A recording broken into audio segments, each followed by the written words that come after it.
Shatabdi express ಅಲ್ಲಿ ಯಾವೆಲ್ಲ ಸುದ್ದಿ ಇದೆ ಬನ್ನಿ ನೋಡೋಣ.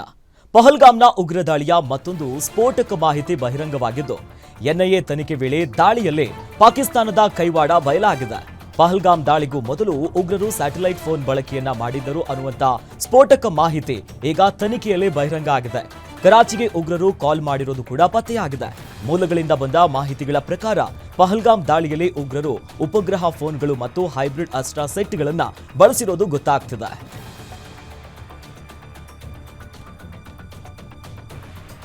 ಜಮ್ಮು ಕಾಶ್ಮೀರದ ಪಹಲ್ಗಾಮ್ನಲ್ಲಿ ನಡೆದ ಭಯೋತ್ಪಾದಕ ದಾಳಿಯ ನಂತರ ಎಲ್ಒಸಿಯಲ್ಲಿ ಈಗ ಬಿಗುವಿನ ವಾತಾವರಣ ಸೃಷ್ಟಿಯಾಗಿದೆ. ಪಾಕಿಸ್ತಾನ ಪದೇ ಪದೇ ಕದಮ ವಿರಾಮವನ್ನ ಉಲ್ಲಂಘನೆ ಮಾಡ್ತಾ ಇದೆ, ಗುಂಡಿನ ದಾಳಿಯನ್ನ ನಡೆಸ್ತಾ ಇದೆ.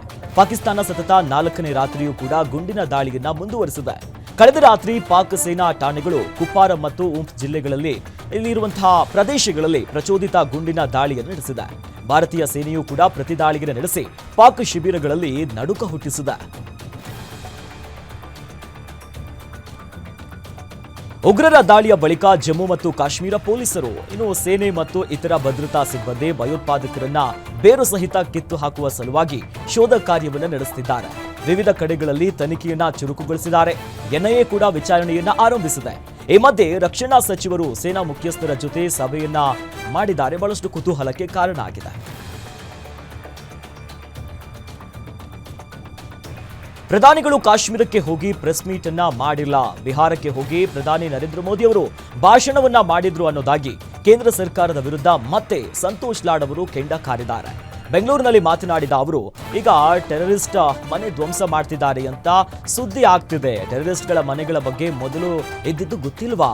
ಆ ಟೆಕ್ನಾಲಜಿ ಈ ಟೆಕ್ನಾಲಜಿ ಅಂತ ಮೋದಿ ಹೇಳ್ತಾರೆ, AI ಟೆಕ್ನಾಲಜಿ ಅಂತಾರೆ. ಆದ್ರೆ ಅಲ್ಲಿ ಒಂದು ಡ್ರೋನ್ ಇಲ್ಲ, ಡ್ರೋನ್ ಮೂಲಕ ಬೀಜ ಹಾಕಿ ಮರ ಬೆಳೆಸ್ತಾರೆ ಅನ್ನುವಂಥ ಮಾತಿದೆ. ಆದರೆ ಅಲ್ಲಿ ಯಾವ ರೀತಿಯಾದಂಥ ಸೆಕ್ಯೂರಿಟಿ ಇನ್ನೋದರ ಬಗ್ಗೆ ಚರ್ಚೆ ಆಗ್ತಿದೆ ಅಂತ ವ್ಯಂಗ್ಯ ಆಡಿದ್ದಾರೆ.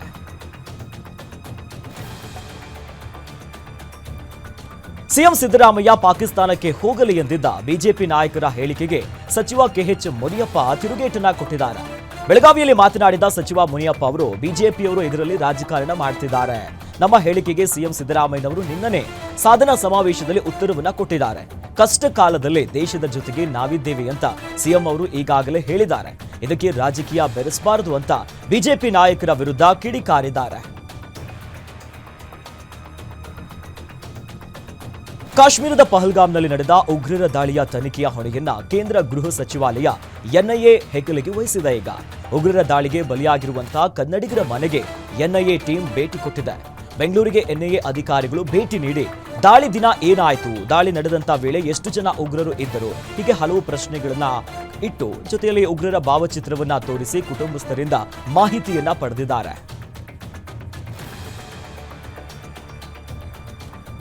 ಭಾರತ ಪಾಕಿಸ್ತಾನ ಗಡಿಯಲ್ಲಿ ಬಿಗುವಿನ ವಾತಾವರಣ ನಿರ್ಮಾಣ ಆದ ಬೆನ್ನಲ್ಲೇ ಪಾಕಿಸ್ತಾನ ಸೇನೆಯಲ್ಲಿ ಅಸಮಾಧಾನ ಭುಗಿಲೆದ್ದಿದೆ. ಸೇನೆಯ ಆಡಳಿತ ಹಾಗೂ ಸೇನೆಯ ಮುಖ್ಯಸ್ಥ ಅಸೀಂ ಮುನೀರ್ ಕಾರ್ಯವೈಖರಿಗೆ ಬೇಸತ್ತು 1200ಕ್ಕೂ ಅಧಿಕ ಸೇನಾ ಅಧಿಕಾರಿಗಳು ರಾಜೀನಾಮೆಯನ್ನ ಸಲ್ಲಿಸಿದ್ದಾರೆ. ಸೇನಾ ಮುಖ್ಯಸ್ಥ ಅಸೀಂ ಮುನೀರ್ ರಾಜೀನಾಮೆಗೆ ಕೂಡ ಪಾಕಿಸ್ತಾನ ಸೇನೆ ಪಟ್ಟು ಹಿಡಿದಿದೆ.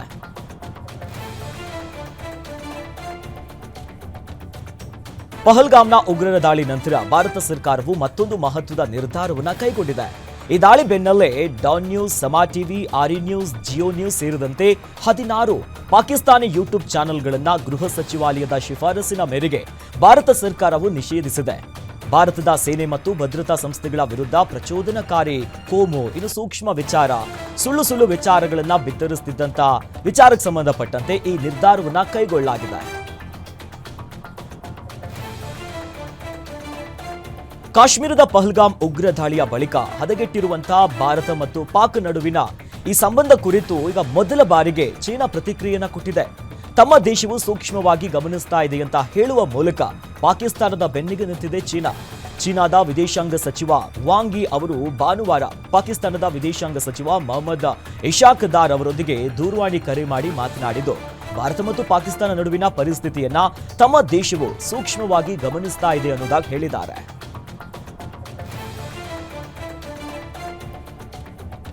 ಕಾಶ್ಮೀರದಲ್ಲಿ ನಡೆದ ಉಗ್ರರ ದಾಳಿ ಹಾಗೂ ಈಗ CET ಪರೀಕ್ಷೆ ವೇಳೆ ಜನಿವಾರ ತೆಗೆಸಿದ್ದನ್ನ ಖಂಡಿಸಿ ಹಿಂದೂ ಹಿತರಕ್ಷಣಾ ಸಮಿತಿ ಸೇರಿದಂತೆ ವಿವಿಧ ಸಂಘಟನೆಗಳು ಸೇರಿ ತುಮಕೂರು ನಗರದ ಟೌನ್ ಹಾಲ್ ವೃತ್ತದಲ್ಲಿ ಪ್ರತಿಭಟನೆಯನ್ನು ನಡೆಸಿದ್ದಾರೆ. ಟೌನ್ ಹಾಲ್ ವೃತ್ತದಿಂದ ಜಿಲ್ಲಾಧಿಕಾರಿ ಕಚೇರಿವರೆಗೂ ಕೂಡ ಕಾಲ್ನಡಿಗೆಯ ಮೂಲಕ ರ್ಯಾಲಿಯನ್ನು ನಡೆಸಿ ಪ್ರತಿಭಟನಾಕಾರರು ಪವಿತ್ರ ಜನಿವಾರ ತೆಗೆಸಿ ಧಾರ್ಮಿಕ ಆಚರಣೆಗೆ ಅಪಮಾನ ಮಾಡಿದ್ದಾರೆ ಅಂತ ಆಕ್ರೋಶವನ್ನ ವ್ಯಕ್ತಪಡಿಸಿದ್ದಾರೆ. ಇದೇ ವೇಳೆ ದಾಳಿ ನಡೆಸಿದ ಭಯೋತ್ಪಾದಕರಿಗೆ ತಕ್ಕ ಶಿಕ್ಷೆಯನ್ನ ಮಾಡುವಂತೆ ಆಗ್ರಹಿಸಿದ್ದು ಜಿಲ್ಲಾಧಿಕಾರಿಗೆ ಮನವಿಯನ್ನ ಸಲ್ಲಿಸಿದ್ದಾರೆ. ಇನ್ನು ಪ್ರತಿಭಟನೆಯಲ್ಲಿ ತುಮಕೂರು ನಗರದ ಶಾಸಕ ಬಿವಿ ಜ್ಯೋತಿ ಗಣೇಶ್ ಸೇರಿ ಹಲವು ಮುಖಂಡರು ಭಾಗಿಯಾಗಿದ್ರು. ವಿಜಯಪುರ ನಗರದ ಶಾಸಕ ಬಸನಗೌಡ ಪಾಟೀಲ್ ಯತ್ನಾಳ್ ಪ್ರವಾದಿ ಮೊಹಮ್ಮದ್ ಪೈಗಂಬರ್ ಅವರ ಕುರಿತು ಅವಹೇಳನಕಾರಿ ಹೇಳಿಕೆ ನೀಡಿದ ಆರೋಪದ ಹಿನ್ನೆಲೆ ಮುಸ್ಲಿಂ ಮುಖಂಡರು ಬೃಹತ್ ಪ್ರತಿಭಟನೆಯನ್ನು ನಡೆಸಿದ್ದಾರೆ. ಈ ವಿಚಾರವಾಗಿ ಯತ್ನಾಳ್ ಸ್ಪಷ್ಟನೆಯನ್ನ ನೀಡಿದ್ರೂ ಕೂಡ ಅಲ್ಪಸಂಖ್ಯಾತ ಮುಖಂಡರು ತಮ್ಮ ಕೋಪವನ್ನ ಶಾಂತಗೊಳಿಸಲಿಲ್ಲ. ವಿಜಯಪುರ ನಗರದಲ್ಲಿ ಶಾಸಕ ಯತ್ನಾಳ್ ಅವರ ವಿರುದ್ಧ ಬೃಹತ್ ಹೋರಾಟವನ್ನ ಆಯೋಜಿಸಲಾಗಿತ್ತು. 300 ಮೀಟರ್ವರೆಗೆ ಮಾತ್ರ ಪ್ರತಿಭಟನೆಯ ರ್ಯಾಲಿಯನ್ನು ನಡೆಸಿದ್ದಾರೆ. ಅಹಿತಕರ ಘಟನೆ ಸಾಧ್ಯತೆ ಇರುವಂತಹ ನಿಟ್ಟಿನಲ್ಲಿ ಮುಂಜಾಗ್ರತಾ ಕ್ರಮವಾಗಿ ಬಿಗಿ ಪೊಲೀಸ್ ಬಂದೋಬಸ್ತ್ ವ್ಯವಸ್ಥೆಯನ್ನ ಮಾಡಲಾಗಿದೆ.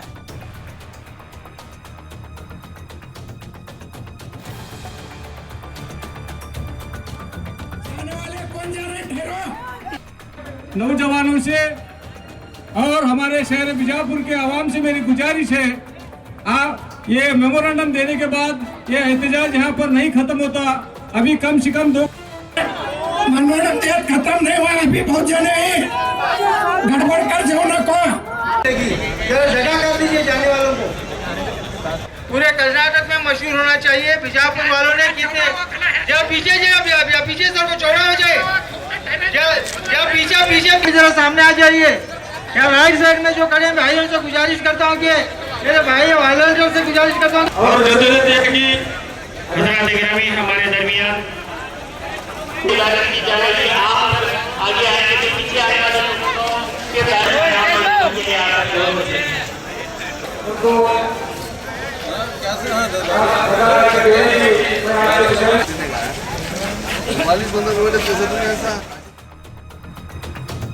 ಪರೀಕ್ಷೆ ವೇಳೆ ಮಂಗಳಸೂತ್ರವನ್ನ ತೆಗೆಸದಂತೆ ಕೇಂದ್ರ ರೈಲ್ವೆ ಇಲಾಖೆಯಿಂದ ಮಹತ್ವದ ನಿರ್ಧಾರವನ್ನ ಕೈಗೊಳ್ಳಲಾಗಿದೆ. ಕೇಂದ್ರ ರೈಲ್ವೆ ಸಚಿವರಾಗಿರುವಂತಹ ಅಶ್ವಿನಿ ವೈಷ್ಣವ್ ಅವರ ಜೊತೆ ಸಭೆಯಲ್ಲಿ ಕೇಂದ್ರ ಸಚಿವ ವಿ ಸೋಮಣ್ಣ ಇದರ ವಿರೋಧದ ಬಗ್ಗೆ ವಿವರಣೆಯನ್ನ ನೀಡಿದ್ದಾರೆ. ಸಭೆ ಬಳಿಕ ಪರೀಕ್ಷೆಯ ವೇಳೆ ಮಂಗಳಸೂತ್ರವನ್ನ ತೆಗೆಸದೇ ಇರುವುದಕ್ಕೆ ರೈಲ್ವೆ ಇಲಾಖೆ ಮಹತ್ವದ ಸೂಚನೆಯನ್ನ ಕೊಟ್ಟಿದೆ.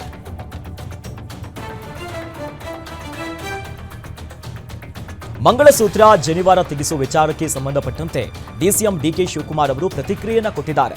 ಧಾರ್ಮಿಕವಾಗಿ ಮಂಗಳಸೂತ್ರ ಜನಿವಾರ ಇದನ್ನ ಚೆಕ್ ಮಾಡಲಿ, ಧರ್ಮದಲ್ಲಿ ಇರೋದನ್ನ ತೆಗೀರಿ ಅನ್ನೋದು ಸರಿಯಲ್ಲ. ಬಿಜೆಪಿಯವರು ಹೇಳೋದೊಂದು ಮಾಡೋದೊಂದು. ಈ ಹಿಂದೆ ಒಂದಷ್ಟು ಘಟನೆಗಳು ಆಗಿದ್ದವು. ಇನ್ನು ಮೈಕ್ರೋಫೋನ್ ಹಾಕಿದ ಘಟನೆ ಆಗಿತ್ತು. ಹಾಗಾಗಿ ಚೆಕ್ ಮಾಡ್ಕೊಳ್ಳಿ, ಮೊದಲು ಈ ಸೂಚನೆ ವಾಪಸ್ ತೆಗಿಬೇಕು, ಇದರ ವಿರುದ್ಧ ಜನರೇ ಆಕ್ರೋಶವನ್ನ ಹೊರಹಾಕಬೇಕು ಅನ್ನೋದಾಗಿ ಹೇಳಿದ್ದಾರೆ. ರಾಜ್ಯದಲ್ಲಿ ಜನಿವಾರ ಜಟಾಪಟಿ ಮುಂದುವರೆದಿದೆ. ರೈಲ್ವೆ ಇಲಾಖೆಯ ನರ್ಸಿಂಗ್ ಸೂಪರಿಂಟೆಂಡೆಂಟ್ ಹುದ್ದೆಗೆ ನಡೆಸುವಂತಹ ಪರೀಕ್ಷೆಗೆ ಮಂಗಳಸೂತ್ರ ಜನಿವಾರ ತೆಗೆಯುವಂತೆ ಪ್ರವೇಶ ಪತ್ರದಲ್ಲಿ ಸೂಚನೆಯನ್ನ ನೀಡಲಾಗಿದೆ. ಪರೀಕ್ಷೆ ಬರಬೇಕಾದರೆ ಮಂಗಳಸೂತ್ರ ಜನಿವಾರಗಳನ್ನ ಕೂಡ ತೆಗೆಯುವಂತೆ ಪ್ರವೇಶ ಪತ್ರದಲ್ಲಿ ಉಲ್ಲೇಖಿಸಿದ್ದಾರೆ. ಈ ಕ್ರಮದಿಂದ ಕೋಟ್ಯಾಂತರ ಹಿಂದೂಗಳ ಧಾರ್ಮಿಕ ಭಾವನೆಗೆ ನೋವುಂಟಾಗುತ್ತದೆ.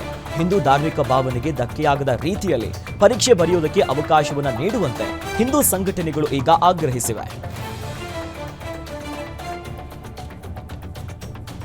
ಬೈಕ್ ಸವಾರನ ಮೇಲೆ ಹಲ್ಲೆ ಮಾಡಿದ ವಿಂಗ್ ಕಮಾಂಡರ್ ಶೀಲದತ್ಯನನ್ನ ಪೊಲೀಸರು ವಿಚಾರಣೆ ನಡೆಸುತ್ತಿದ್ದಾರೆ. ವಿಕಾಸ್ ಎಂಬ ಬೈಕ್ ಸವಾರನ ಮೇಲೆ ಬೈಯಪ್ಪನಹಳ್ಳಿ ಪೊಲೀಸ್ ಠಾಣಾ ವ್ಯಾಪ್ತಿಯಲ್ಲಿ ರೋಡ್ ರೇಸ್ ಕೇಸ್ ದಾಖಲಾಗಿತ್ತು. ಇನ್ನು ಕಾರ್ನ ಡ್ಯಾಶ್ ಬೋರ್ಡ್ ಕೆಮೆರಾದಲ್ಲಿ ವಿಡಿಯೋ ರೆಕಾರ್ಡ್ ಆಗಿಲ್ಲ ಅನ್ನೋದಾಗಿ ಕಮಾಂಡರ್ ಹೇಳಿಕೆಯನ್ನ ಪೊಲೀಸರು ಈಗ ದಾಖಲಿಸಿಕೊಂಡಿದ್ದಾರೆ. ಮತ್ತೊಂದು ಕಡೆ ಏರ್ಫೋರ್ಸ್ ಅಧಿಕಾರಿಗಳ ಟೀಮ್ ತನಿಖೆಗೆ ಇಳಿದಿದೆ. ಈ ಘಟನೆಯಿಂದ ಇಲಾಖೆಗೆ ಕೆಟ್ಟ ಹೆಸರು ಬಂದಿದೆ ಅನ್ನೋದಾಗಿ ವಿಂಗ್ ಕಮಾಂಡರ್ಗೆ ಅಧಿಕಾರಿಗಳು ಕ್ಲಾಸ್ ತೆಗೆದುಕೊಂಡಿದ್ದಾರೆ. ಸದ್ಯ ಪ್ರಕರಣದ ತನಿಖೆ ಮುಂದುವರೆದಿದೆ.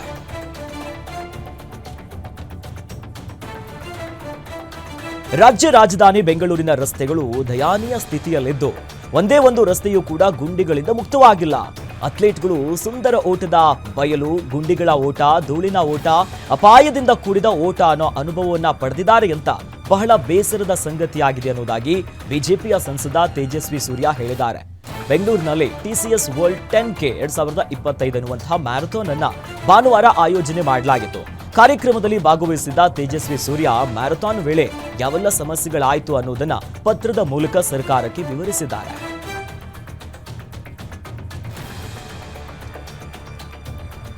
ಚಿತ್ರದುರ್ಗ ಜಿಲ್ಲೆಯ ಹಲವೆಡೆ ಸಿಡಿಲು ಗುಡುಗು ಸಹಿತ ಧಾರಾಕಾರ ಮಳೆಯಾಗಿದೆ. ಸಿಡಿಲು ಬಡಿದ ಪರಿಣಾಮ ಜೋಡಿ ತೆಂಗಿನ ಮರಗಳು ಹೊತ್ತಿ ಉರಿದಿವೆ. ಹಿರಿಯೂರು ತಾಲೂಕಿನ ಕಂಡೇನಹಳ್ಳಿ ಪಾಳ್ಯ ಗ್ರಾಮದ ರೈತರ ಜಮೀನಿನಲ್ಲಿ ಈ ಘಟನೆ ಆಗಿದೆ. ಸಿಡಿಲ ಆರ್ಭಟದಿಂದ ಕ್ಷಣ ಅಲ್ಲೇ ಎದ್ದಂತಹ ಗ್ರಾಮಸ್ಥರು ಕೂಡ ಆತಂಕಕ್ಕೆ ಒಳಗಾಗಿದ್ರು. ತೆಂಗಿನ ಮರಗಳು ಹೊತ್ತಿ ಉರಿತಿರುವಂತಹ ದೃಶ್ಯ ಸ್ಥಳೀಯರು ಮೊಬೈಲ್ನಲ್ಲಿ ಸೆರೆ ಆಗಿದ್ದು ಸದ್ಯ ಸೋಷಿಯಲ್ ಮೀಡಿಯಾದಲ್ಲಿ ಸಿಕ್ಕಾಪಟ್ಟೆ ಸದ್ದು ಮಾಡ್ತಿದೆ.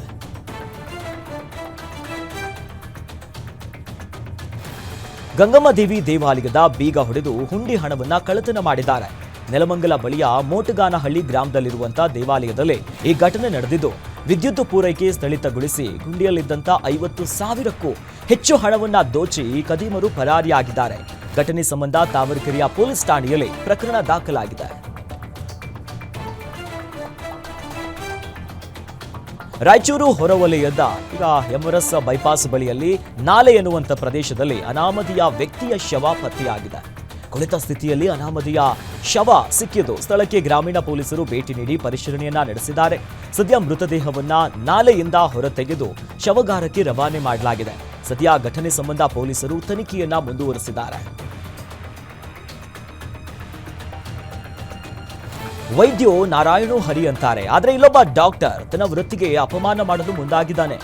ಡಾಕ್ಟರ್ ಆದವರು ರೋಗಿಗಳ ಆರೋಗ್ಯದ ಬಗ್ಗೆ ಕಾಳಜಿಯನ್ನ ವಹಿಸಬೇಕು, ಆದರೆ ಮದ್ಯ ಸೇವನೆ ಮಾಡುವ ಕುರಿತು ಅರಿವನ್ನ ಕೊಡಬೇಕಾದಂತ ಡಾಕ್ಟ್ರು ಈಗ ಕಂಠಪೂರ್ತಿ ಸರಾಯಿಯನ್ನ ಕುಡಿದು ರೋಗಿಗೆ ಚಿಕಿತ್ಸೆಯನ್ನ ಕೊಡುವುದಕ್ಕೂ ಮುಂದಾಗಿರುವಂತಹ ಘಟನೆ ಬೆಳಕಿಗೆ ಬಂದಿದೆ. ಬೆಳಗಾವಿ ಜಿಲ್ಲೆಯ ಸವದತ್ತಿ ಪಟ್ಟಣದ ಸರ್ಕಾರಿ ಆಸ್ಪತ್ರೆಯ ಡಾಕ್ಟರ್ ಹಿತ್ತಲ ಮನಿ ಎಂಬ ಆಸಾಮಿ ಕಂಠಪೂರ್ತಿ ಕುಡಿದು ಎಮರ್ಜೆನ್ಸಿ ಅಂತ ಬಂದ ರೋಗಿಗೆ ಚಿಕಿತ್ಸೆಯನ್ನ ಕೊಡುವುದಕ್ಕೂ ಮುಂದಾಗಿದ್ದಾರೆ.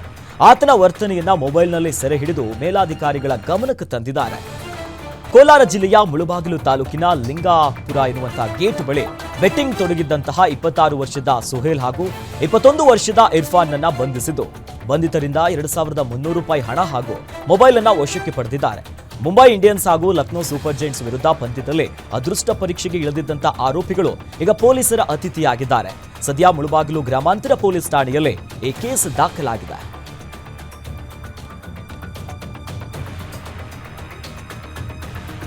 ಪಿರಿಯಾಪಟ್ಟಣ ತಾಲೂಕಿನ ನಿಲುವಾಡಿ ಗ್ರಾಮದಲ್ಲಿ ಹಾಡ ಹಗಲೇ ಚಿರತೆ ಕಾಣಿಸಿಕೊಂಡಿದೆ. ಹಸುಗಳನ್ನ ಮೇಯಿಸಲು ಕಾಡಿನ ಕಡೆ ಹೊರಟಂತ ಸಂದರ್ಭದಲ್ಲಿ ಗುಡ್ಡದ ಮೇಲೆ ಕುಳಿತು ಚಿರತೆ ವಿಶ್ರಾಂತಿಯನ್ನ ಪಡೆಯುತ್ತಾ ಇತ್ತು. ಈ ದೃಶ್ಯವನ್ನ ರೈತರೊಬ್ಬರು ಸೆರೆ ಹಿಡಿದಿದ್ದಾರೆ. ಸದ್ಯ ಚಿರತೆ ಕಾಣಿಸಿಕೊಂಡಿರುವಂತಹ ಹಿನ್ನೆಲೆಯಲ್ಲಿ ದನ ಕರುವನ್ನ ಮೇಯಿಸಲು ಹೋಗೋದಕ್ಕೆ ಗ್ರಾಮಸ್ಥರು ಹಿಂದೇಟನ್ನ ಹಾಕ್ತಿದ್ದಾರೆ. ಈ ಬಗ್ಗೆ ಅರಣ್ಯ ಇಲಾಖೆಗೆ ಮಾಹಿತಿಯನ್ನ ನೀಡಿ ಚಿರತೆಯನ್ನ ಸೆರೆ ಹಿಡಿಯುವಂತೆ ಮನವಿ ಮಾಡಿಕೊಂಡಿದ್ದಾರೆ. ಜಾಗದ ವಿಚಾರಕ್ಕೆ ದಾಯಾದಿಗಳ ನಡುವೆ ಗಲಾಟೆ ಆಗಿದೆ. ಬಳಿಕ ಅಣ್ಣನ ಮಗನನ್ನ ಹೊಡೆಯಲು ತಮ್ಮನ ಮಗನಿಂದ ಸುಪಾರಿ ನೀಡಲಾಗಿತ್ತು. ಜಾಗದ ವಿಚಾರಕ್ಕೆ ಹಲವಾರು ವರ್ಷಗಳಿಂದ ಈ ಎರಡು ಕುಟುಂಬಗಳ ನಡುವೆ ಗಲಾಟೆ ಆಗ್ತಾನೆ ಇತ್ತು. ಇತ್ತೀಚೆಗೆ ಗಲಾಟೆ ಜೋರಾದಾಗ ಮುನಿಕುಮಾರ್ ಬುದ್ಧಿವಾದವನ್ನ ಹೇಳಿದ್ದ. ಆಗ ಚಿಕ್ಕ ಮುನಿರಾಜು ಅಪ್ರಾಪ್ತ ಪುತ್ರನಿಂದ ಕೊಲೆ ಬೆದರಿಕೆ ಹಾಕಿ ಮರಣಾಂತಿಕ ಹಲ್ಲೆಯನ್ನ ಮಾಡಿದ್ದಾನೆ. ಸದ್ಯ ಮುನಿಕುಮಾರ್ ಪತ್ನಿ ಮಾಲಾರಿಂದ ಕೋಡಿಗೆಹಳ್ಳಿ ಠಾಣೆಗೆ ದೂರು ನೀಡಿದ್ರು. ದೂರಿನ ಮೇರೆಗೆ 5 ಜನ ಆರೋಪಿಗಳನ್ನ ಕೋಡಿಗೆಹಳ್ಳಿ ಪೊಲೀಸರು ಬಂಧಿಸಿದ್ದಾರೆ. ಈ ಸಂಬಂಧ ಬೆಂಗಳೂರಿನ ಕೋಡಿಗೆಹಳ್ಳಿ ಠಾಣೆಯಲ್ಲಿ ಕೇಸ್ ದಾಖಲಾಗಿದೆ.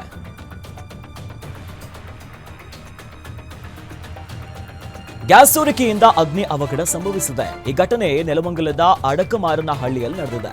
ಗ್ಯಾಸ್ ಸೋರಿಕೆಯಿಂದ ಮನೆಯಲ್ಲಿದ್ದಂತ 6 ಜನರಿಗೆ ಗಂಭೀರ ಗಾಯ ಆಗಿದೆ. 48 ವರ್ಷದ ನಾಗರಾಜ್, 45 ವರ್ಷದ ಲಕ್ಷ್ಮೀದೇವಿ, ಬಸವರಾಜ್, ಅಭಿಷೇಕ್, ಶ್ರೀನಿವಾಸ್, ಶಿವಶಂಕರ್ ಗಾಯಾಳುಗಳು. ಇನ್ನು ಗಾಯಗೊಂಡವರನ್ನ ಸದ್ಯ ಆಸ್ಪತ್ರೆಯಲ್ಲಿ ಚಿಕಿತ್ಸೆ ನೀಡಲಾಗ್ತಿದೆ. ಈ ಸಂಬಂಧ ಮಾದನಾಯಕನಹಳ್ಳಿ ಪೊಲೀಸ್ ಠಾಣೆಯಲ್ಲಿ ಪ್ರಕರಣ ದಾಖಲಾಗಿದೆ.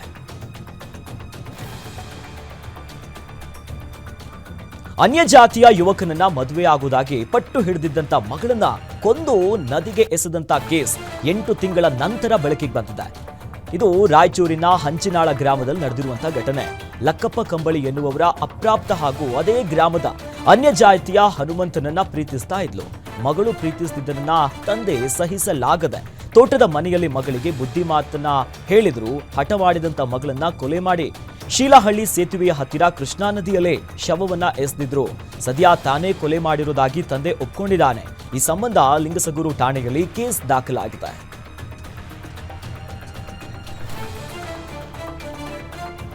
ಕೆಆರ್ ಪುರಂನಲ್ಲಿ ಮಂಗಳಮುಖಿ ತನುಶ್ರೀ ಹತ್ಯೆ ಪ್ರಕರಣದ 3 ಆರೋಪಿಗಳನ್ನ ಪೊಲೀಸರು ಬಂಧಿಸಿದ್ದಾರೆ.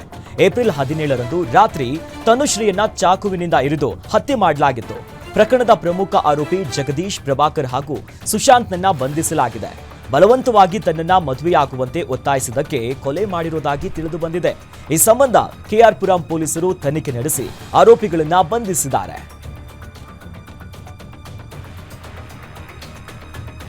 ಮರಕ್ಕೆ ಸಿಡಿಲು ಬಡಿದು ಕೃಷಿ ಸಾಮಗ್ರಿಗಳು ಬೆಂಕಿಗೆ ಆಹುತಿಯಾಗಿದೆ. ವಿಜಯನಗರ ಜಿಲ್ಲೆಯ ಹರಪನಹಳ್ಳಿ ತಾಲೂಕಿನ ಯರಬಳ್ಳಿ ಗ್ರಾಮದಲ್ಲಿ ಮಂಜುನಾಥ್ ಅನ್ನೋರಿಗೆ ಸೇರಿದಂತ ಜಮೀನಿನಲ್ಲಿ ಈ ಅವಘಡ ಸಂಭವಿಸಿದೆ. ಕೃಷಿ ಸಾಮಗ್ರಿಗಳಾದ ಸೀಡ್ಸ್, ಮೆಣಸಿನ ಗಿಡಗಳಿಗೆ ಹೊದಿಕೆ ಮಾಡಲು ತಂದಿದ್ದಂತ ಸುಮಾರು 8 ಕೆಜಿಯಷ್ಟು ನೆರಳು ಪದರ ಈಗ ಸುಟ್ಟು ಭಸ್ಮ ಆಗಿದೆ. ಇದರಿಂದ ರೈತನಿಗೆ ಅಪಾರ ಪ್ರಮಾಣದ ನಷ್ಟ ಸಂಭವಿಸಿದೆ.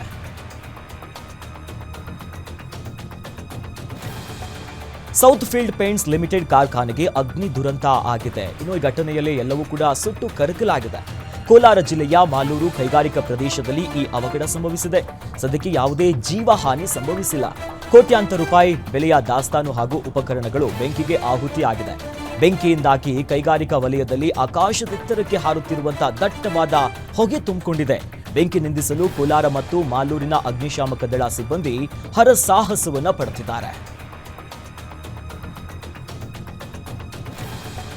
ವಕ್ಫ್ ಕಾಯ್ದೆ ತಿದ್ದುಪಡಿಯನ್ನ ಖಂಡಿಸಿ ಪ್ರತಿಭಟನೆ ನಡೆಸಲಾಗಿದೆ. ಬಾಗಲಕೋಟೆ ಜಿಲ್ಲೆಯ ಬನಹಟ್ಟಿಯಲ್ಲಿ ಆಲ್ ಇಂಡಿಯಾ ಮುಸ್ಲಿಂ ಲಾ ಬೋರ್ಡ್ನಿಂದ ಪ್ರತಿಭಟನೆ ನಡೆಸಲಾಗಿದೆ. ನಗರದಲ್ಲಿ ಈಗ ತಹಶೀಲ್ದಾರ್ ಕಚೇರಿಯಿಂದ ಅಲ್ಲಿಗೆ ಹೋಗಿ ಪ್ರತಿಭಟನೆ ಮಾಡೋದಕ್ಕೆ ಮುಂದಾಗಿದ್ದಾರೆ. ಕೇಂದ್ರ ಸರ್ಕಾರದ ವಿರುದ್ಧ ಧಿಕ್ಕಾರವನ್ನ ಕೂಗಿ ಆಕ್ರೋಶವನ್ನ ಹೊರಹಾಕಿದ್ದಾರೆ. ತಹಶೀಲ್ದಾರ್ ಗಿರೀಶ್ ಸ್ವಾದಿ ಅವರ ಮೂಲಕ ರಾಜ್ಯ ಸರ್ಕಾರಕ್ಕೆ ಮನವಿಯನ್ನ ಸಲ್ಲಿಸಿದ್ದಾರೆ.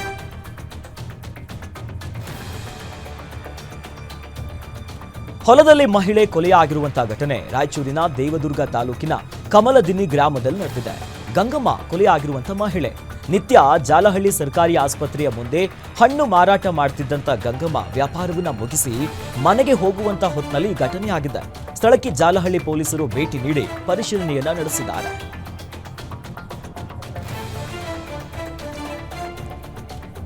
ಸಿಡಿಲು ಬಡಿದು ಟಿನ್ ಶೆಡ್ ಮನೆ ಶಾರ್ಟ್ ಸರ್ಕ್ಯೂಟ್ನಿಂದ ಸುಟ್ಟು ಭಸ್ಮ ಆಗಿದೆ. ರಾಯಚೂರು ಜಿಲ್ಲೆಯ ಮಾನ್ವಿ ಪಟ್ಟಣದ ಸೋನಿಯಾ ಗಾಂಧಿ ಕಾಲೋನಿಯಲ್ಲಿ ಈ ಘಟನೆಯಾಗಿದೆ.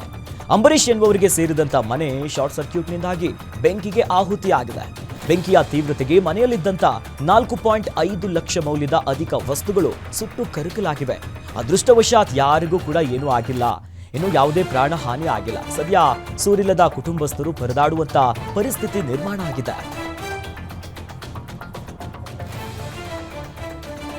ಹಣಕ್ಕಾಗಿ ಹಾಡು ಹಗಲೇ ರೌಡಿಸಂ ಮಾಡಿರುವಂತಹ ಘಟನೆ ಬೆಂಗಳೂರಿನ ಇಂದಿರಾನಗರದ SSLB ಸ್ಕೂಲ್ ಬಳಿ ನಡೆದಿದೆ. ರೌಡಿಯೊಬ್ಬ ಆಟೋ ಚಾಲಕನ ಕುತ್ತಿಗೆಗೆ ಡ್ರ್ಯಾಗನ್ ಅನ್ನ ಹಿಡಿದು ಹಣ ಕೊಟ್ಟಿಲ್ಲ ಅಂತಂದ್ರೆ ಚುಚ್ಚೋದಾಗಿ ಧಮಕಿಯನ್ನ ಹಾಕಿದ್ದಾನೆ.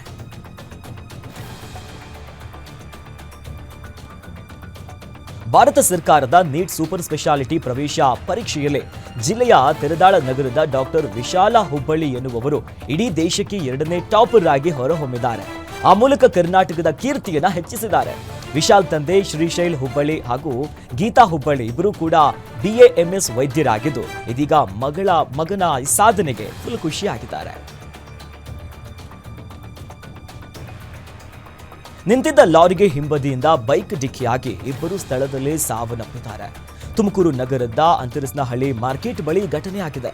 ತಿಪ್ಪೇಸ್ವಾಮಿ ಹಾಗೂ ಪ್ರದೀಪ್ ಮೃತಪಟ್ಟಿದ್ದಾರೆ. ಸ್ಥಳಕ್ಕೆ ಸಂಚಾರಿ ಪೊಲೀಸರು ಭೇಟಿ ನೀಡಿ ಪರಿಶೀಲನೆ ನಡೆಸಿದ್ದಾರೆ. ಘಟನೆ ಸಂಬಂಧ ತುಮಕೂರು ಸಂಚಾರ ಪೊಲೀಸ್ ಠಾಣೆಯಲ್ಲಿ ಪ್ರಕರಣ ದಾಖಲಾಗಿದೆ. ಅತಿ ವೇಗವಾಗಿ ಲಾರಿ ಚಾಲಕನೊಬ್ಬ ಬಂದು ಟರ್ನ್ ಮಾಡುವಾಗ ಎಡವಟ್ಟನ್ನ ಮಾಡಿಕೊಂಡಿದ್ದಾನೆ. ಬಳ್ಳಾರಿಯ ಹಲಕುಂದಿ ಗ್ರಾಮದ ಬಳಿ ಇರುವಂತಹ 5ನೇ ರೈಲ್ವೆ ಗೇಟ್ ಬಳಿ ಘಟನೆಯಾಗಿದೆ. ಚಾಲಕ ಲಾರಿಯನ್ನ ಟರ್ನ್ ಮಾಡಿದಾಗ ಲಾರಿಯಲ್ಲಿದ್ದಂತ 20ಕ್ಕೂ ಹೆಚ್ಚು ಕಬ್ಬಿಣದ ದೊಡ್ಡ ಪ್ಲೇಟ್ಗಳು ರೈಲ್ವೆ ಹಳಿಯ ಮೇಲೆ ಬಿದ್ದಿವೆ. ಕೂಡಲೇ ಕಾರ್ಯಪ್ರವೃತ್ತರಾದ ಸ್ಥಳೀಯರು ಕಬ್ಬಿಣದ ಪ್ಲೇಟ್ಗಳನ್ನ ತೆರವು ಮಾಡಿದ್ದಾರೆ. ಒಂದು ವೇಳೆ ಅದೇ ಸಮಯದಲ್ಲಿ ರೈಲೆಲ್ಲಾದ್ರೂ ಬಂದಿದ್ರೆ ದೊಡ್ಡ ಅವಘಡ ಸಂಭವಿಸುವಂತ ಸಾಧ್ಯತೆ ಇತ್ತು. ಈಗ ಬಳ್ಳಾರಿ ಗ್ರಾಮೀಣ ಪೊಲೀಸ್ ಠಾಣಾ ವ್ಯಾಪ್ತಿಯಲ್ಲಿ ಈ ಘಟನೆ ನಡೆದಿದೆ.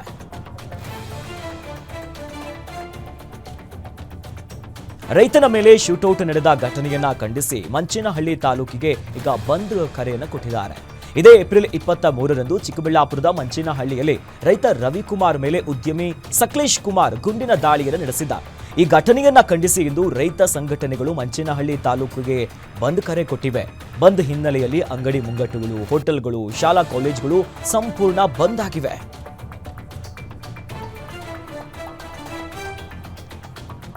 ಸಿಡಿಲು ಬಡಿದು ವ್ಯಕ್ತಿ ಹಾಗೂ ಎಮ್ಮೆ ಸಾವನ್ನಪ್ಪಿದೆ. ವಿಜಯಪುರದ ತಾಳಿಕೋಟೆ ತಾಲೂಕಿನ ಬಳನಾಗೂರು ಗ್ರಾಮದಲ್ಲಿ ಈ ಘಟನೆ ನಡೆದಿದೆ. ಈ ಗ್ರಾಮದ ಅಯ್ಯಪ್ಪ ಸಜ್ಜನ್ ಮೃತ ದುರ್ದೈವಿ ಜಮೀನಿನಲ್ಲಿ ಕೆಲಸ ಮಾಡುವಂತ ಹೊತ್ತಿನಲ್ಲಿ ಸಿಡಿಲು ಬಡಿದು ಮೃತಪಟ್ಟಿದ್ದಾರೆ. ಮತ್ತೊಂದು ಕಡೆ ತಾಳಿಕೋಟೆ ಪಟ್ಟಣದ ಗ್ರಾಮವೊಂದರಲ್ಲಿ ರಾಮಗೌಡ ಬನಹಟ್ಟಿ ಅನ್ನೋರಿಗೆ ಸೇರಿದ ಎಮ್ಮೆ ಸಿಡಿಲ ಬಡಿತದಿಂದಾಗಿ ಸ್ಥಳದಲ್ಲೇ ಸಾವನ್ನಪ್ಪಿದೆ. ಸ್ಥಳಕ್ಕೆ ಕಂದಾಯ ಇಲಾಖೆಯ ಸಿಬ್ಬಂದಿಗಳು ಭೇಟಿ ನೀಡಿ ಪರಿಶೀಲನೆಯನ್ನ ನಡೆಸಿದ್ದಾರೆ. ಯಾದಗಿರಿ ಜಿಲ್ಲೆಯ ಗುರುಮಟ್ಕಲ್ ತಾಲೂಕಿನಲ್ಲಿ ಬಿರುಗಾಳಿ ಸಹಿತ ಆಲಿಕಲ್ಲು ಮಳೆಯ ಅಬ್ಬರಕ್ಕೆ ಜನಜೀವನ ಅಸ್ತವ್ಯಸ್ತವಾಗಿದೆ. ಭಾರಿ ಮಳೆಯಿಂದಾಗಿ ಮನೆಗಳು, ಅಂಗಡಿಯ ಒಳಗಡೆ ನೀರು ನುಗ್ಗಿದೆ. ಕಟಾವಿಗೆ ಸಿದ್ಧವಾಗಿದ್ದಂತಹ ಭತ್ತದ ಬೆಳೆಗೆ ತೀವ್ರ ಹಾನಿಯಾಗಿದೆ. ಈ ಘಟನೆಯಿಂದ ರೈತರು ಕಂಗಾಲಾಗಿದ್ದಾರೆ.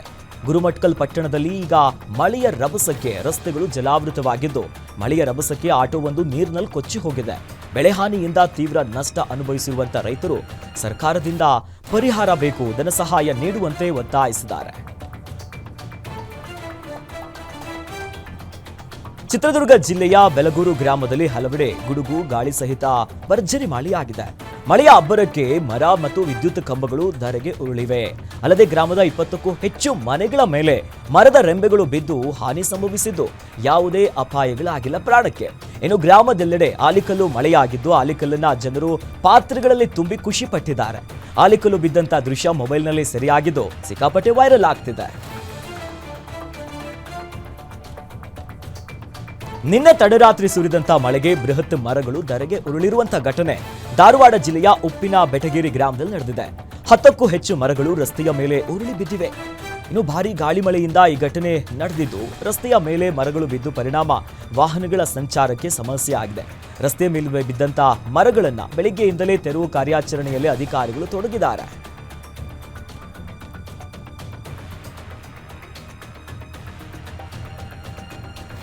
ತುಮಕೂರು ನಗರದಲ್ಲಿ ಬಿರುಗಾಳಿ ಸಹಿತ ಭಾರೀ ಮಳೆಗೆ ಜನಜೀವನ ಅಸ್ತವ್ಯಸ್ತ ಆಗಿದೆ. ಭೂಮಿ ಮತ್ತು ವಸತಿ ಹಕ್ಕು ವಂಚಿತರ ಹೋರಾಟ ಸಮಿತಿಯಿಂದ ತುಮಕೂರು ಜಿಲ್ಲಾಧಿಕಾರಿ ಕಚೇರಿ ಬಳಿ ಈಗ ಅನಿರ್ದಿಷ್ಟವಾಗಿ ಪ್ರತಿಭಟನೆ ನಡೆಸಲಾಗ್ತಿತ್ತು. ಈ ವೇಳೆ ಭಾರೀ ಮಳೆಯಿಂದಾಗಿ ಪ್ರತಿಭಟನಾಕಾರರು ನಿರ್ಮಿಸಿಕೊಂಡಿದ್ದಂತ ತಾತ್ಕಾಲಿಕ ಶೆಡ್ ಒಳಗೆ ನೀರು ನುಗ್ಗಿ ಪರದಾಡುವಂತ ಪರಿಸ್ಥಿತಿ ನಿರ್ಮಾಣವಾಗಿತ್ತು.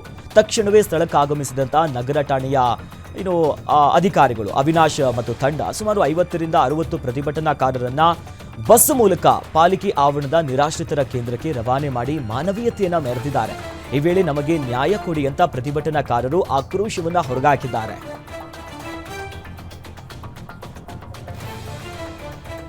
ರಾಜ್ಯದಲ್ಲಿ ಬಿಸಿಲಿನ ತಾಪಮಾನ ದಿನದಿಂದ ದಿನಕ್ಕೆ ಏರಿಕೆಯಾಗ್ತಿದೆ. ಆದರೆ ಕೆಲವು ಜಿಲ್ಲೆಗಳಲ್ಲಿ ಮಳೆಯ ಮುನ್ಸೂಚನೆ ಇದ್ದು, ಮುಂದಿನ 3 ದಿನಗಳ ಕಾಲ ಗುಡುಗು ಸಹಿತ ಮಳೆ ಮುಂದುವರಿಯಲಿದೆ ಅಂತ ಭಾರತೀಯ ಹವಾಮಾನ ಇಲಾಖೆ ತಿಳಿಸಿದೆ. ದಕ್ಷಿಣ ಕನ್ನಡ, ಗದಗ, ಧಾರವಾಡ, ಕೊಪ್ಪಳ, ರಾಯಚೂರು, ಹಾವೇರಿ, ಮೈಸೂರು, ಹಾಸನ, ಇನ್ನು ತುಮಕೂರು, ಚಿಕ್ಕಮಗಳೂರು, ಮಂಡ್ಯ, ಬಳ್ಳಾರಿ ಮತ್ತು ವಿಜಯನಗರ ಜಿಲ್ಲೆಗಳಲ್ಲಿ ಮಳೆಯ ಸಾಧ್ಯತೆ ಇದೆ. ಗುಜರಾತ್ ಟೈಟನ್ಸ್ ಮತ್ತು ರಾಜಸ್ಥಾನ್ ರಾಯಲ್ಸ್ ತಂಡದವರು ಮುಖಾಮುಖಿ ಆಗಲಿದ್ದಾರೆ. ಸಂಜೆ 7:30ಕ್ಕೆ ಜೈಪುರದ ಸ್ಟೇಡಿಯಂನಲ್ಲಿ ಪಂದ್ಯ ಆರಂಭ ಆಗುತ್ತೆ. 2ನೇ ಸಲ ಎದುರಾಳಿಗಳು ಈಗ ಎದುರಾಗ್ತಿದ್ದಾರೆ. ಮೊದಲ ಪಂದ್ಯದಲ್ಲಿ ಗೆಲುವು ಕಂಡಿರುವಂತ ಗುಜರಾತ್ ತಂಡವು ಪ್ಲೇ ಆಫ್ಗೆ ಹೋಗೋದಕ್ಕೆ ಅವಕಾಶಗಳನ್ನ ಬಲಪಡಿಸೋದಕ್ಕೆ ಪ್ರಯತ್ನ ಮಾಡ್ತಿದ್ದಾರೆ. ಇನ್ನು ಪಾಯಿಂಟ್ ಪಟ್ಟಿ ನೋಡೋದಾದ್ರೆ 9ನೇ ಸ್ಥಾನದಲ್ಲಿ ಇರುವಂತ ರಾಜಸ್ಥಾನ್ ತಂಡವು ಮತ್ತೆ ಪುಟಿದೇಳುವಂತ ಗುರಿ ಹೊಂದಿದೆ.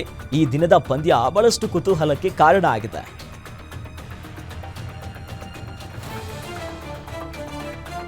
ಡೆಲ್ಲಿ ಕ್ಯಾಪಿಟಲ್ಸ್ ವಿರುದ್ಧ ಭಾನುವಾರ ನಡೆದಂತ ಐಪಿಎಲ್ ಪಂದ್ಯದ ಗೆಲುವಿನ ಬಳಿಕ ರಾಯಲ್ ಚಾಲೆಂಜರ್ಸ್ ಬೆಂಗಳೂರು ತಂಡದ ಸ್ಟಾರ್ ವಿರಾಟ್ ಕೊಹ್ಲಿ ಎದುರಾಳಿ ತಂಡದ ಕೆಎಲ್ ರಾಹುಲ್ ಅವರನ್ನ ಅಣಕಿಸಿದ್ದಾರೆ. ಈ ಮೊದಲು ಕನ್ನಡಿಗ ರಾಹುಲ್ ಅವರು ಕಳೆದ ಬಾರಿ ಗೆದ್ದಂತ ಹೊತ್ತಿನಲ್ಲಿ ಕಾಂತಾರ ಸಿನಿಮಾದ ದೃಶ್ಯವೊಂದನ್ನ ಅನುಕರಿಸಿ ಇದು ನನ್ನ ನೆಲ ಅಂತ ಸಂದೇಶವನ್ನ ಕೊಟ್ಟಿದ್ರು. ಇದು ಸಾಮಾಜಿಕ ಮಾಧ್ಯಮದಲ್ಲಿ ವ್ಯಾಪಕವಾಗಿ ಹರಿದಾಡಿತ್ತು. ಈಗ ಡೆಲ್ಲಿ ನೆಲದಲ್ಲಿ ಗೆಲುವು ದಾಖಲಿಸುವಂತ ಮೂಲಕ ಆರ್ಸಿಬಿ ಸೇಡನ್ನ ತೀರಿಸಿಕೊಂಡಿದೆ. ಅಲ್ಲದೆ ಕೊಹ್ಲಿ ಅವರು ರಾಹುಲ್ ಎದುರೇ ಅದೇ ಸಂಭ್ರಮವನ್ನ ಪುನಃ ಮಾಡಿದ್ದಾರೆ. ಬಹಳ ಹಗುರವಾಗಿ ತಮಾಷೆ ಮಾಡುತ್ತಾ ಇದು ನನ್ನ ನೆಲ ಅನ್ನೋದಾಗಿ ಸನ್ನೆ ಮಾಡಿದ್ರು. ಬಳಿಕ ರಾಹುಲ್ ಅವರನ್ನ ತಬ್ಬಿಕೊಂಡಿದ್ದಾರೆ. ಈ ದೃಶ್ಯ ಸೋಷಿಯಲ್ ಮೀಡಿಯಾದಲ್ಲಿ ಸಿಕ್ಕಾಪಟ್ಟೆ ವೈರಲ್ ಆಗ್ತಿದೆ.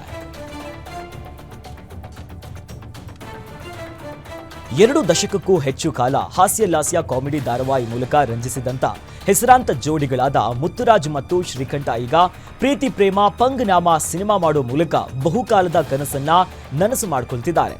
ಸದ್ಯ ಚಿತ್ರದ ಟೀಸರ್ ಹಾಗೂ ಹಾಡುಗಳು ಬಿಡುಗಡೆಯಾಗಿದ್ದು ಚಿತ್ರಕ್ಕೆ ಶ್ರೀಕಂಠ ಡೈರೆಕ್ಷನ್ ಹಾಗೂ ನಟನೆ ಮಾಡಿದ್ದು ಇನ್ನು ಮುತ್ತುರಾಜ್ ನಿರ್ಮಾಣದ ಜೊತೆಗೆ ಅಭಿನಯಿಸಿದ್ದಾರೆ. ಈ ಚಿತ್ರ ಗತಕಾಲದಲ್ಲಿ ಪ್ರೀತಿ ಪ್ರೇಮಕ್ಕೆ ಬೆಲೆ ಇತ್ತು, ಆದರೆ ಇಂದು 3 ದಿವಸಕ್ಕೆ ದುಡ್ಡು ಕೊಲೆಯಲ್ಲಿ ಅಂತ್ಯ ಕಾಣ್ತಿದೆ ಅನ್ನುವಂತ ಕಥಾ ಹಂದರ ಈ ಚಿತ್ರದಲ್ಲಿದೆ. ಧೀರಜ್, ಉದಯ್ ದನಾಯ ಇನ್ನು ಚಿತ್ರದ ಚೈತ್ರ ನಾಯಕಿಯಾಗಿ ಕಾಣಿಸ್ಕೊಳ್ತಿದ್ದಾರೆ. ಸದ್ಯ ಮೇ 2ಕ್ಕೆ ಈ ಚಿತ್ರ ತೆರೆಗೆ ಅಪ್ಪಳಿಸಲಿದೆ.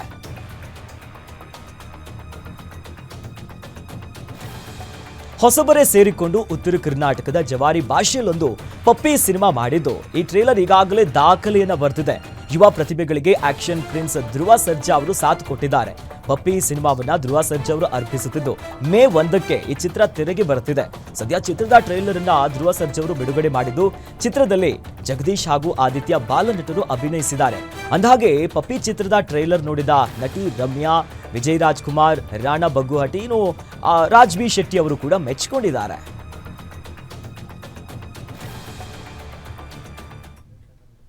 ಇಷ್ಟೊತ್ತು ನೀವು ನೋಡಿದ್ದು ಗ್ಯಾರಂಟಿ ನ್ಯೂಸ್, ಸುದ್ದಿ ಖಚಿತ, ನ್ಯಾಯ ನಿಶ್ಚಿತ.